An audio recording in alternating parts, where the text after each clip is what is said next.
2026년 새해 첫 주일을 맞이했습니다. 우리가 매년 새해를 맞이할 때마다 그 새해는 성탄절, 성탄절기 속에 있습니다. 이 땅에 오신 메시아 예수님의 그 빛이 이 세상을 밝게 비추는 빛처럼 이 세상 가운데 오셔서 그리고 사람들에게 비추어 주신 사건을 우리는 이 성탄절에 기억을 합니다. 성탄절이 지나고 바로 이어지는 절기를 주현절이라고 합니다. 그리고 내일 모레 1월 6일은 그 주현절을 우리가 맞이하게 되는 날입니다. 이때 우리는 이 땅에 성육신 하셔서 태어나신 아기 예수님께서 이 세상 모든 사람들에게, 이방인들에게까지도 자신을 나타내신, 빛으로 자신을 나타내시는 예수 그리스도를 생각하고 기념하는 그러한 날로서 주현절을 지키게 됩니다. 주현절은 빛에 관한 절기입니다. 하늘에 하나님께서 나타내신 별, 그 별의 빛을 따라 오늘 본문에서는 박사들이 동방에서 아기 예수님을 찾아오게 됩니다. 그렇게 태어나신 분을 성경은 빛으로 오신 분, 예수 그리스도의 빛 되심을 말합니다. 그리고 그 빛으로 오신 예수 그리스도 안에서 하나님의 사랑이 계시되었음을 우리는 보게 됩니다. 오늘 이렇게 새해를 맞이하는, 그러나 동시에 성탄절과 주현절을 맞이하게 되는 이 시기에 우리는 얼마나 잘 보고 있을까? 특별히 이 빛을 얼마나 잘 보고 있을까라는 핵심 질문을 갖고 오늘 말씀을 함께 나누려고 합니다. 새해가 되면은 우리는 좀 더 잘 보려고 노력하는 것 같습니다. 스스로를 돌아보면서 좀 더 내가 볼 때도 보기 좋은 내가 되고 싶다. 또 다른 사람들이 봤을 때에도 보기 좋다라고 말해주는 그런 내가 되고 싶다라고 생각하면서 아마 여러 다짐을 하지 않을까 생각합니다. 더 건강한 몸을 만들어야겠다. 내 주변에 잘 정리를 못했는데 올해는 정리정돈을 좀 더 깨끗하고 깔끔하게 해 나갔으면 좋겠다. 아마 그런 우리들의 마음이 있어서 그런지 광고나 책들도 보면은 이 시기에 그런 광고들이 많이 나오는 것 같습니다. 우리의 건강적인 면에서나 또 생활에 있는 여러 질서의 면에서 우리는 보기 좋은 상태가 되기를 원합니다. 그런데 하나님은 어떻게 생각하실까요? 하나님은 우리 인간이 너무나 하나님을 보는 일을 소홀히 하고 있기 때문에 예수 그리스도를, 독생자를 보내셔서 인간 안에 하나님이 어떤 분이신지를 나타내게 하셨습니다. 오늘 이 새해 첫 주일에 우리는 신년을 맞이하여 더 보기 좋은 내가 되기를 원함과 동시에 하나님이 나타내신 빛을 잘 볼 수 있는 사람이 되어야 한다라는 이 말씀을 함께 나누려고 합니다. 오늘 우리가 함께 읽은 이 마태복음의 본문에는 잘 보는 사람도 있고 잘 보지 못한 사람들도 있습니다. 이 본문은 교회를 오래 다닌 사람들에게는 아마 너무나 익숙한 말씀일 것입니다. 그리고 성탄절 시기부터 지금까지 어쩌면 이미 수차례 이 말씀을 듣거나 읽거나 하셨을지도 모르겠습니다. 동방 박사들이 아기 예수님을 찾아가는 그 장면을 말하고 있는 성경 본문입니다. 우리는 성탄절에 복음서가 전해주는 여러 성탄의 말씀들을 읽습니다. 근데 그때 우리가 스스로를 잘 이해시키기 위해서 무의식 속에 하는 시도가 있는데요. 그것은 서로 다른 복음서에 있는 성탄의 이야기들을 하나의 잘 이어지는 아주 매끄러운 하나의 이야기로 스스로 이해하려고 묶고 연결시키고 때로는 없는 것도 더해서 이해할 때가 있다라는 것입니다. 그래서 우리는 복음서가 각각 전하고 있는 이 성탄의 기록을 깊게 집중해서 보지 못할 때가 있습니다. 이미 주일 설교 시간에 몇 번 언급을 했듯이 누가복음에는 동방 박사들이 등장하지가 않습니다. 반대로 마태복음에는 목자들이나 구유에 누인 예수님의 모습은 찾아볼 수가 없습니다. 마치 이 두 복음서가 전혀 다른 각각의 이야기를 하고 있는 것처럼 보입니다. 이러한 복음서 안에 있는 불일치를 우리는 어떻게 이해해야 할까요? 예수님이 탄생하셨을 때 우리가 그 자리에 있었다면 실제로 무엇을 보았을지 생각해 보는 것은 중요할 것입니다. 우리는 누가가 전하고 있는 천사들의 그 선포와 그리고 실제로 목자들이 아기 예수님이 계신 곳을 방문하여 경배했던 그 사건 사이에 며칠이 지났는지 몇 달이 지났는지 얼마나 많은 시간이 흘렀는지 사실 알 수가 없습니다. 어떤 사람들은 복음서에 있는 여러 근거들을 끄집어내서 끼워 맞추면서 어쩌면 생각했던 것보다 훨씬 더 긴 약 2년의 시간이 걸렸을지도 모른다. 그런 숫자를 계산하는 사람도 있습니다. 그때 근거가 되는 하나의 이름이 있는데 그것이 바로 동방 박사들이 찾아갔던 이 헤롯 왕, 그 헤롯에 내린 명령들, 그런 역사적인 큰 일을 통해서 이 일들의 시간대를 알려고 하는 그런 시도가 있습니다. 우리가 지난 송년주일 때 봤던 말씀에는 헤롯 폭군으로 알려졌던 이 헤롯 왕이 무고한 아이들을 학살하는 장면이 나왔습니다. 헤롯은 2살 이하의 모든 남자아이들을 죽이라고 명령합니다. 그런데 그 일을 알게 된 계기가 바로 동방 박사들에게 그 별이 나타난 때가 언제냐라고 물었고 그리고 그 시기를 기준으로 해서 여러 가지 계산을 시도하는 것입니다. 오늘 본문 7절을 다시 한번 보면 이에 헤롯이 가만히 비밀스럽게 박사들을 불러 별이 나타난 때를 자세히 묻고 그래서 이 시기를 통해서 여러 가지 기간을 계산하려고 하는 것입니다. 그런데 만약 헤롯이 어느 정도 상식이 통하는 인물이었다면 그 계산은 좀 신빙성이 높았을 것입니다. 그런데 헤롯은 그런 인물이 아니었습니다. 특별히 이때의 헤롯은 새로운 왕의 등장이라는 자신의 권세를 빼앗길 줄도 모른다는 두려움에 지배당하고 있었고 그리고 권력에 대한 갈망, 극도의 편집증, 뭐 하나를 생각하면 다른 생각을 할 수 없는 그런 매우 불안정한 상태의 헤롯 왕이었습니다. 그러므로 그가 자신의 권력을 유지하기 위해서 시기를 무시하고 극단적인 이 학살 명령을 내렸을지도 모르는 것입니다.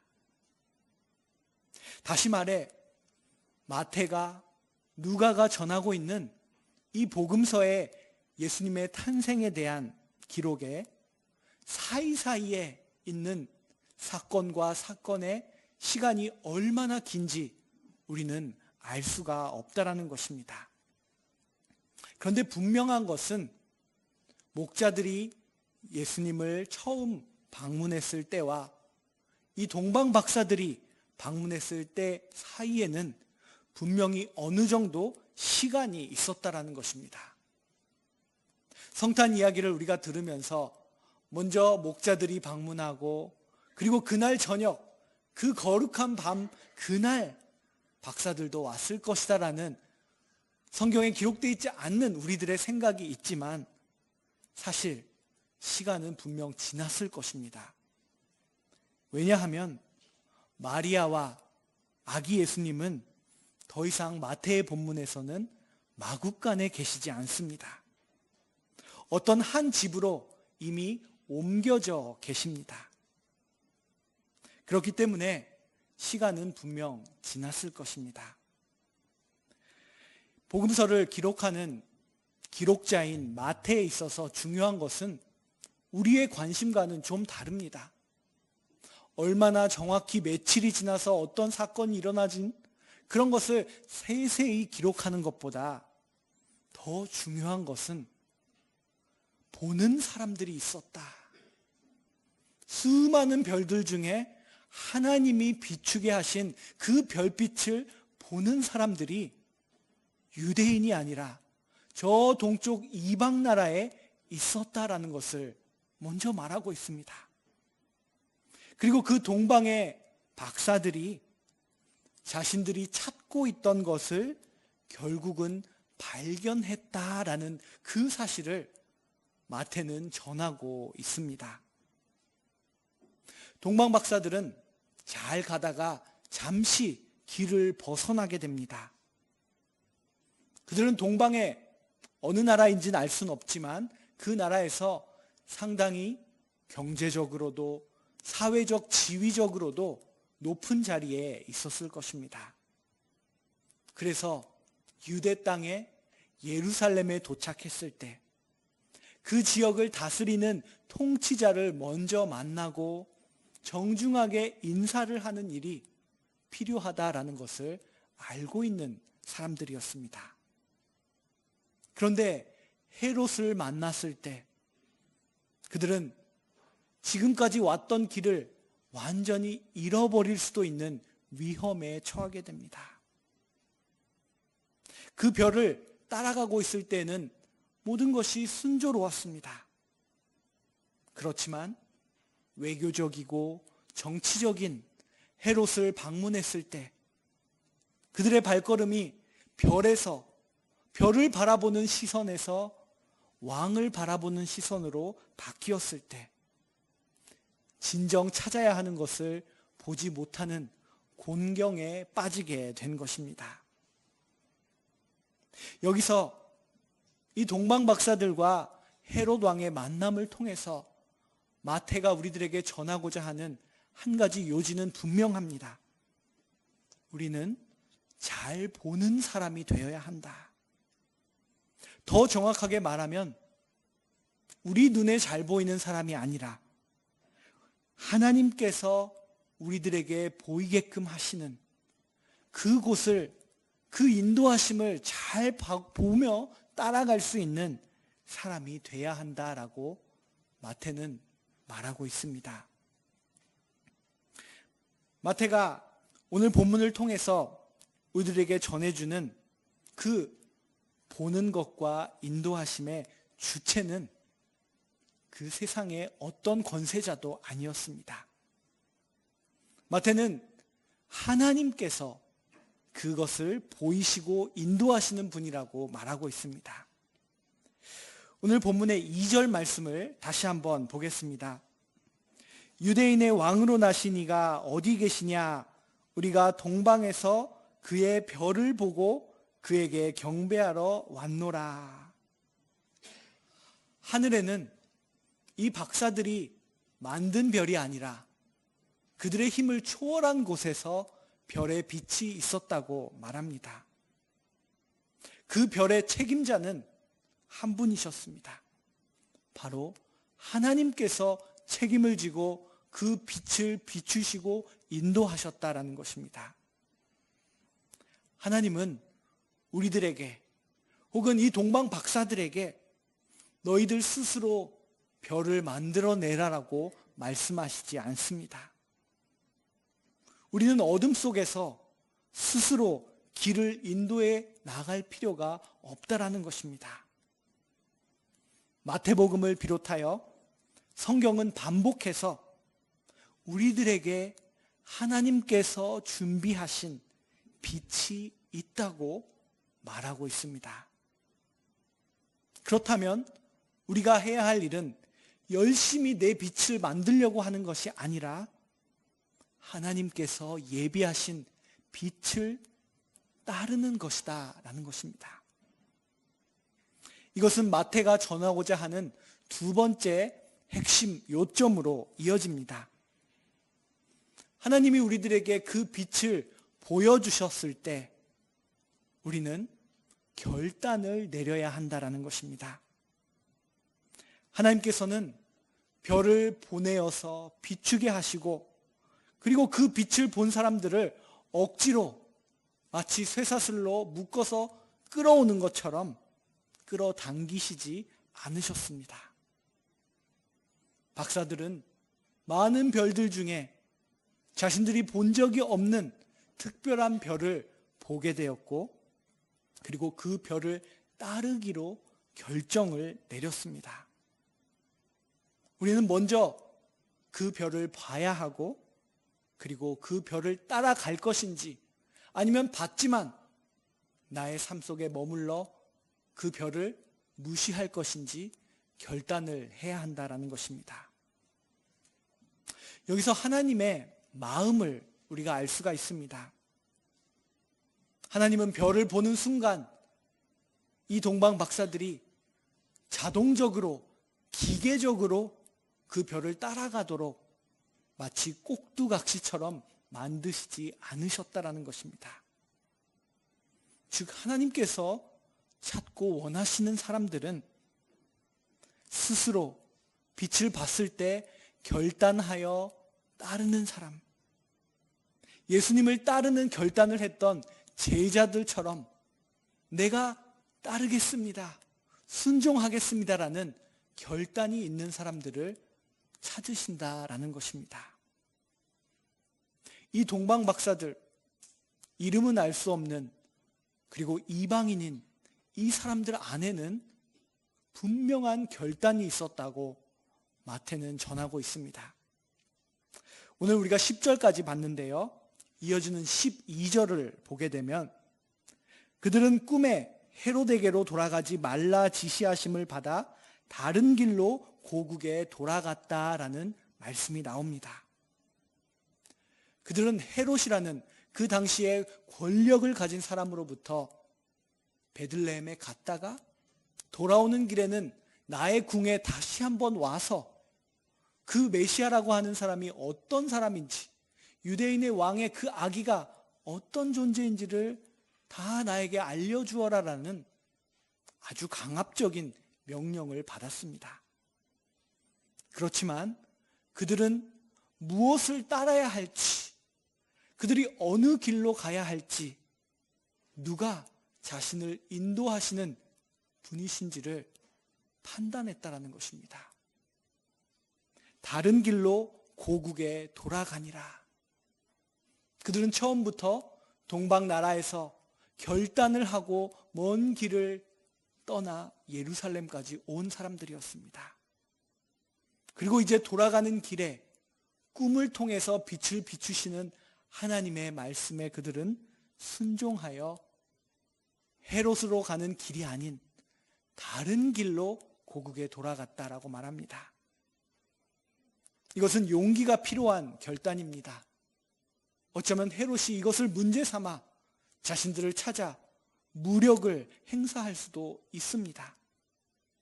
그렇지만 그들은 결단하고 자신들을 인도하시는 분을 따라갔다라고 마태는 말합니다. 이것이 마태가 전하는 세 번째 요점으로 이어지게 됩니다. 박사들처럼 때로는 압박이 있고 위협이 있다 할지라도 우리가 순종을 따르겠다라고 결단을 내릴 때 하나님께서는 그 결정할 때마다 우리를 계속해서 인도하신다라는 것입니다. 하나님께서는 동방 박사들이 헤롯을 방문하여 잠시 멈췄을 때, 이제 어디를 가야 할지 모르고 헤매고 있을 때 그들을 버리지 않으셨습니다. 그들을 헤롯의 궁전으로부터 참된 목적지로 이끌어갔던 것은 헤롯의 힘과 능력도 조언도 아니었습니다. 그것은 바로 그들을 처음부터 인도했던 별이었다라고 오늘 본문 9절에는 기록되어 있습니다. 9절 말씀입니다. 박사들이 왕의 말을 듣고 갈새 동방에서 보던 그 별이 문득 앞서 인도하여 가다가 악이 있는 곳 위에 머물러 서 있는지라.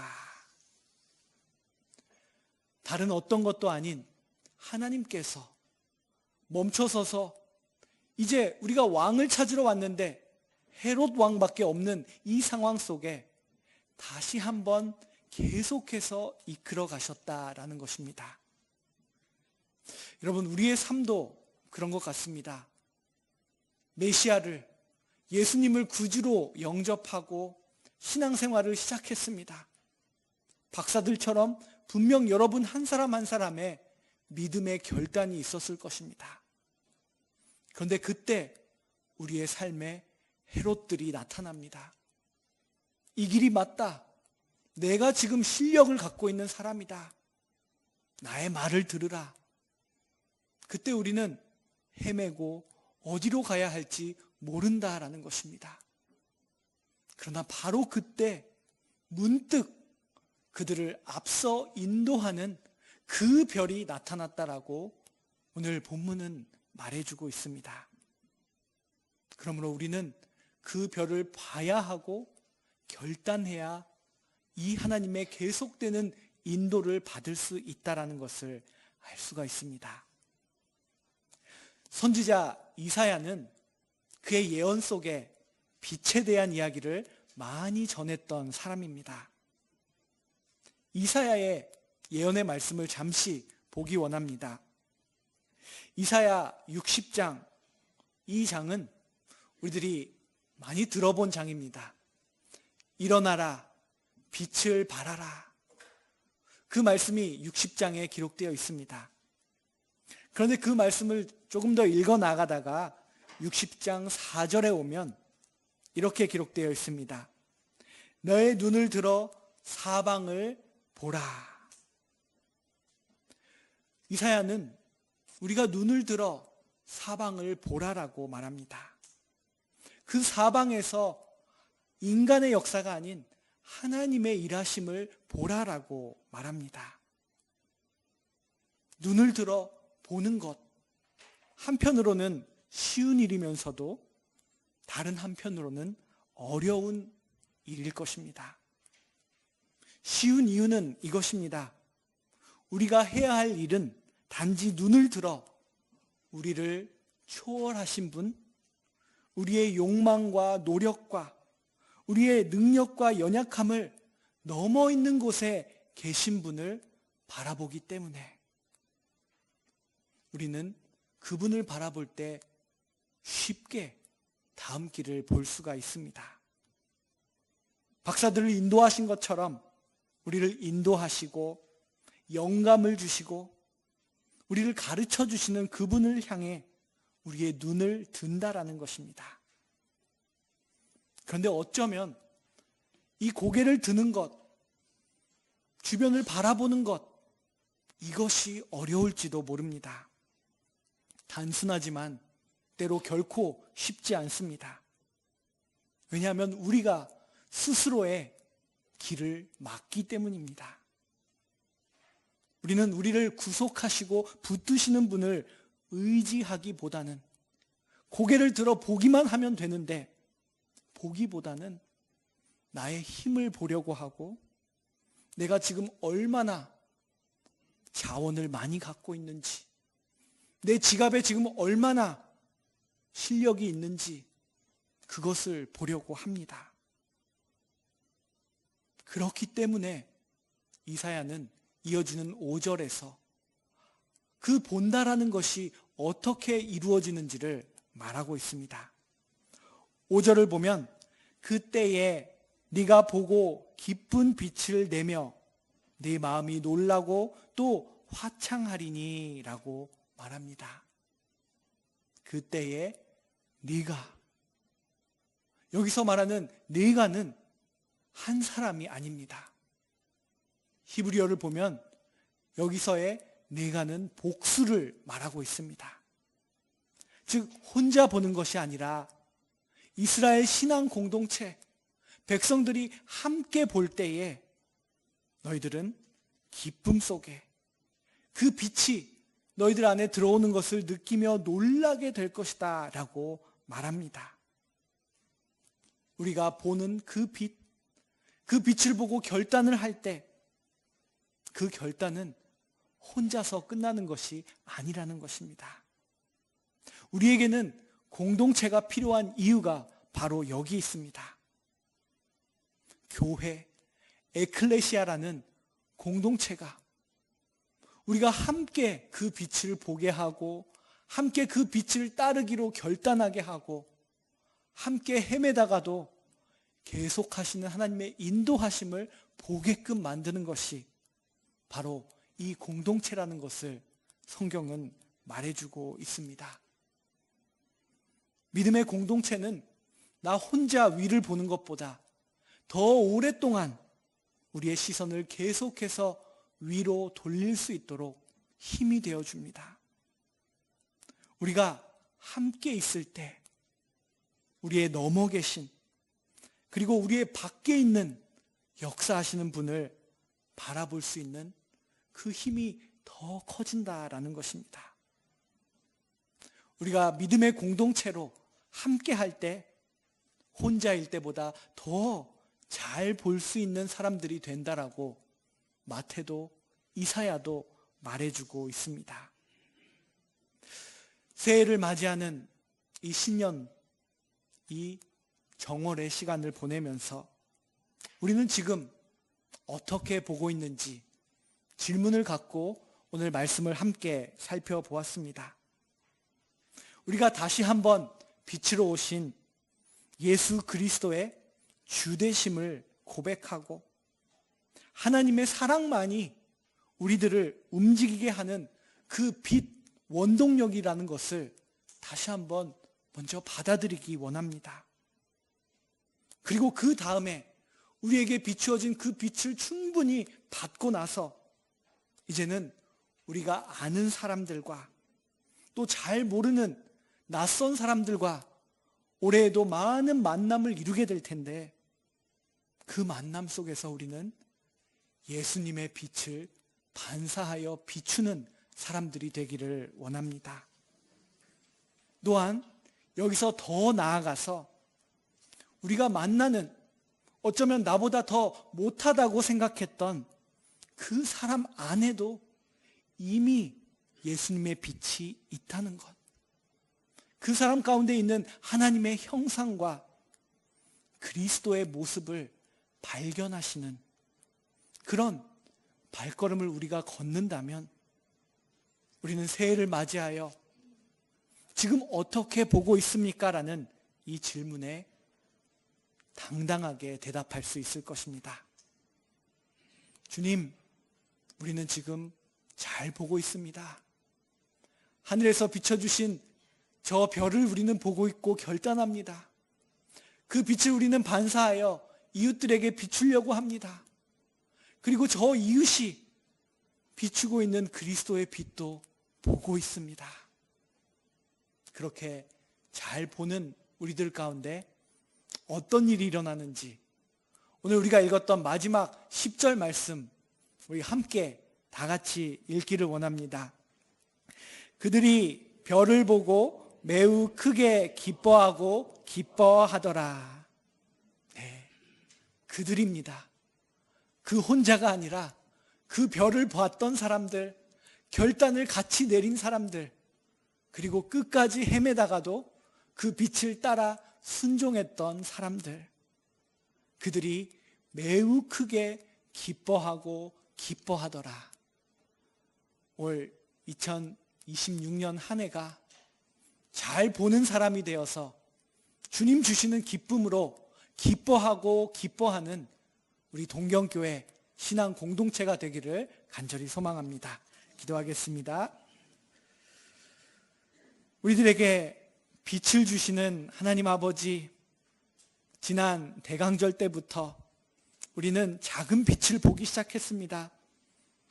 예수님이 이 땅에 오신 성탄절을 맞이하고 새해를 맞이하며 이제는 그 빛이 모든 이 땅의 사람들에게 비추어진 주현절을 맞이하고 있습니다.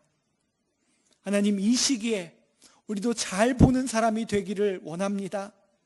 마태가 전하는 것처럼 우리의 삶 속에 있는 내 주변만을 보는 것이 아니라 나 자신만을 봐왔던 시선에서 이제는 하나님이 하시는 일을 바라보고 그 빛을 비추며 살아가는 우리들의 삶이 될 수 있도록 인도하여 주시옵소서. 예수 그리스도의 이름으로 기도드립니다. 아멘. 찬송가 413장 우리 함께 찬송하시겠습니다.